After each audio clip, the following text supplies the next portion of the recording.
Salut à tous, c'est David de Papa Pressé. Je vous ai proposé de faire une petite FAQ en attendant que je puisse reprendre les articles sur le blog. Actuellement, j'ai quelques soucis techniques à régler dessus. C'est vrai qu'en décembre, j'ai manqué de temps pour le faire, notamment parce que beaucoup de boulot. Puisque oui, Papa Pressé, ce n'est pas mon travail à plein temps, hein, c'est juste un truc que je fais à côté sur mon temps libre. Et aussi parce que ma caisse, ma Mazda 6 de Elite 3 Performance est tombée en rade fin novembre, donc du coup il a fallu gérer tout ça aussi en même temps. Voilà. Donc je vous avais proposé là de faire une petite FAQ, et donc vous avez été quelques-uns à me poser des questions auxquelles je vais répondre. On va commencer donc du coup par celle de l'Instagram. En l'occurrence donc Club d'Euro qui me demande ma family car idéale pour 5000 euros. Oui, je regarde là parce que j'ai mon écran avec vos questions en fait. Alors, il se trouve que Family Car, idéalement, j'en prendrais peut-être la même Mazda 6 aujourd'hui, si j'en trouvais une très peu bornée. Finalement, j'ai beaucoup aimé cette caisse. Sinon, j'ai regardé un petit peu sur le marché. À ce tarif-là, il y a quelques séries 5. Alors, je suis désolé, je suis pas un spécialiste BMW du tout. Je sais que c'est la même génération de série 5 que les E46, que je trouve pas trop moche. Voilà, j'ai vu qu'il y avait des 520, des 525i. Bon, ça commence à avoir des bornes quand même. À voir, il faut voir après évidemment avec ce genre de caisse, le carnet d'entretien et le nombre de propriétaires. Sinon, éventuellement, dans ces tarifs-là, j'irais bien regarder ce qui se fait en termes de motorisation chez Alpha avec les 159. J'avoue que je ne connais absolument pas les alphas, si ce n'est, côté carrosserie, l'aspect physique, mais je n'ai jamais conduit d'alpha encore aujourd'hui.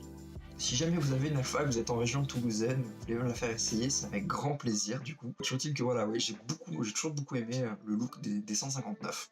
Ensuite, Burn & Shot, donc salut Burn & Shot, du coup, qui font de superbes vidéos, je vous invite à les regarder, que ce soit leur chaîne YouTube, que ce soit leur compte Instagram aussi, je mets tout ça là évidemment.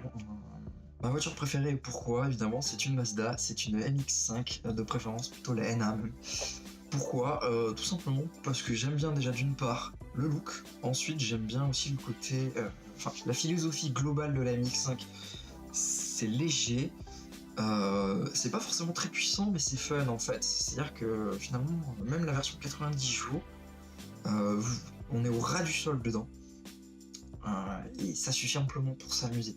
Donc voilà, c'est clairement la caisse que je rêve d'avoir, que je pense bien payer un jour, j'espère avant que l'essence soit interdite. Voilà, sauf que évidemment, quitte à le faire, autant le faire dans les règles de l'art, et aujourd'hui, voilà, j'en ai pas. Mais un jour. Autre question sur Facebook cette fois-ci. Alors, donc j'ai Vincent qui me demande... pour toi, avec un budget de 15 000 euros ou une mensualité de 250 euros, tu préfères acheter une occasion récente ou prendre une 9 ans en LOA ou LLD? Question supplémentaire, de préférence dans les compacts, style Golf, Mégane, etc. Quel modèle choisirais-tu dans ce budget? Alors... En fait, dans les voitures à 15 000 euros ou mensualité de 250 euros, déjà, dans un premier temps, je dirais juste que tout ce qui est... LOA, LLD, etc.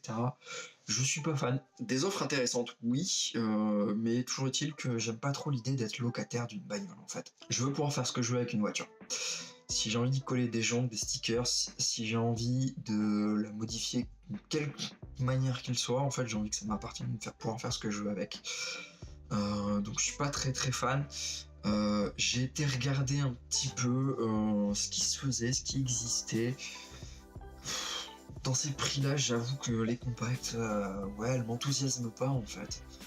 Il y a bien, peut-être une Mazda 3 à 165, mais on est au-dessus du budget en LOA et compagnie. Pareil pour la Civic, la dernière Civic, 1,5 litre turbo, donc 182 chevaux, qui me plaît bien aussi. Toujours les japonaises. C'est une maladie chez moi, je crois. Quoi qu'il en soit, donc voilà. En fait, finalement, les mensualités, on est toujours aux alentours de 280, 290 en fait, dans les compacts que je trouve un petit peu sympa en termes de motorisation notamment. Donc je vais plutôt m'attarder, finalement, je m'attends déjà pas mal en fait, sur les voitures d'occasion récentes en fait. La Mazda 3 MPS en 2 litres 3, donc du coup avec le diesel qui fait 260 chevaux. Après le kilométrage, donc du coup à 15 000 euros, vous avez un petit kilométrage pour des voitures qui approchent bientôt la dizaine d'années, voire qui l'ont dépassé sur les modèles. Voilà, c'est les caisses par contre qui vont être dans les 100 000, dans les occasions très récentes finalement, ouais, je dirais Mazda 3. Éventuellement, effectivement, les Civic 9 et 10, du coup en 1 litre 8 140, qui sont vraiment pas mal. C'est le même moteur que j'ai dans la Civic que j'ai actuellement, le 1 litre 8 140. Plutôt taillé pour l'économie, certes, mais c'est pas un si mauvais moteur que ça. La Mégane, j'aime beaucoup le design, très honnêtement, mais j'avoue que la planche de bord, j'y arrive pas. J'y arrive vraiment pas. Donc je peux pas, voilà, là je... Autre question donc de Vincent, quel site de pneus je peux conseiller? Parce que lui galère avec Allopneus. Alors moi, et ce n'est pas sponsorisé, attention, hein, moi je passe essentiellement par 1001 pneus. Dans la plupart des cas, en fait, chaque fois que j'ai acheté des pneus, que ce soit pour la Mazda 6 ou la Mazda 2, et même auparavant mon ancienne 323, j'ai toujours eu des prix que je trouvais plutôt corrects, et surtout l'autre avantage c'est qu'en fait il livre le self-garage proche de chez moi qui fait le montage de pneus, donc ça m'arrange bien. Maintenant, après, j'essaie quand même toujours d'aller regarder sur le site quelpneu.com. Je mettrai ça dans la description. Ensuite, une question donc, du coup de Flo qui me demandait si j'allais au Motors and Café de Toulouse le dimanche. Bon, ce dimanche-là, en l'occurrence, non, je n'étais pas disponible. Ensuite, il me demande, donc, du coup, en rigolant, je suppose, à combien monte la Civic. Donc, j'ai une Civic 8 maintenant, de 1 litre 8, 140 chevaux. À combien elle monte, je ne sais pas, je regarde que le compte-tour. Non, pour être plus exact, en réalité, je regarde aussi quand même le compteur de vitesse. En fait, la Vmax d'une voiture, j'avoue que en soi, c'est pas ce qui m'intéresse le plus. Je suis plus attaché finalement aux sensations d'une voiture qu'elle peut apporter sur la route. Donc voilà, pour les petites questions qui m'ont été posées, j'espère que j'ai suffisamment répondu à vos questions.